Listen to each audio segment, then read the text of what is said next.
ಕರ್ನಾಟಕದ ಅತಿದೊಡ್ಡ ಜನಪ್ರಿಯ ಮನರಂಜನಾ ಕಾರ್ಯಕ್ರಮಗಳಲ್ಲಿ ಒಂದಾದ ಬಿಗ್ ಬಾಸ್ ಕನ್ನಡ ಹೊಸ ಸೀಸನ್ಗೆ ಸಜ್ಜಾಗಿದೆ.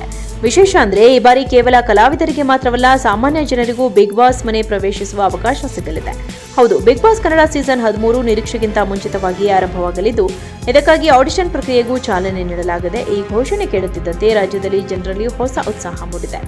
ಪ್ರತಿ ವರ್ಷ ಒಂದಲ್ಲ ಒಂದು ಹೊಸತನದ ಮೂಲಕ ಪ್ರೇಕ್ಷಕರನ್ನ ಸೆಳೆಯುವ ಬಿಗ್ ಬಾಸ್ ಈ ಬಾರಿ ಸಾಮಾನ್ಯ ಜನರಿಗೆ ವೇದಿಕೆ ಕಲ್ಪಿಸುವ ಮೂಲಕ ಮತ್ತೊಂದು ವಿಭಿನ್ನ ಹೆಜ್ಜೆ ಇಟ್ಟಿದೆ. ಕೈತಟ್ಟಿ ಹುರಿದುಂಬಿಸಿದ್ದು ಸಾಕು, ತೊಡೆತಟ್ಟಿ ಅಖಾಡಕ್ಕೆ ಇಳಿಯುವುದಕ್ಕೆ ಸಿದ್ಧರ ಎಂಬ ವಿಶೇಷ ಸಂದೇಶದ ಮೂಲಕ ವಾಹಿನಿ ಜನರಿಗೆ ಆಹ್ವಾನ ನೀಡಿದೆ. ಇಷ್ಟು ದಿನ ದೂರದಿಂದ ಬಿಗ್ ಬಾಸ್ ನೋಡುತ್ತಿದ್ದವರು ಈಗ ನೇರವಾಗಿ ಮನೆಯೊಳಗೆ ಪ್ರವೇಶಿಸಿ ತಮ್ಮ ವ್ಯಕ್ತಿತ್ವ, ಪ್ರತಿಭೆ ಹಾಗೂ ಸಾಮರ್ಥ್ಯವನ್ನ ರಾಜ್ಯದ ಮುಂದೆ ಪ್ರದರ್ಶಿಸುವ ಅವಕಾಶ ಪಡೆಯಲಿದ್ದಾರೆ. ಹಾಗಾದ್ರೆ ನಿಮ್ಮ ಕನಸಿನ ಬಿಗ್ ಬಾಸ್ ಮನೆಗೆ ಹೋಗುವ ಅವಕಾಶ ನಿಮ್ಮ ಬಾಗಿಲು ತಟ್ಟುತ್ತಿದೆ. ಈ ಬಾರಿ ಸ್ಪರ್ಧಿಯಾಗಿ ಅಖಾಡಕ್ಕೆ ಇಳಿಯಲು ನೀವು ಸಿದ್ಧರಿದ್ದೀರಾ? ಇದೇ ಈಗ ಎಲ್ಲರನ್ನ ಮೂಡಿರುವ ದೊಡ್ಡ ಪ್ರಶ್ನೆಯಾಗಿದೆ.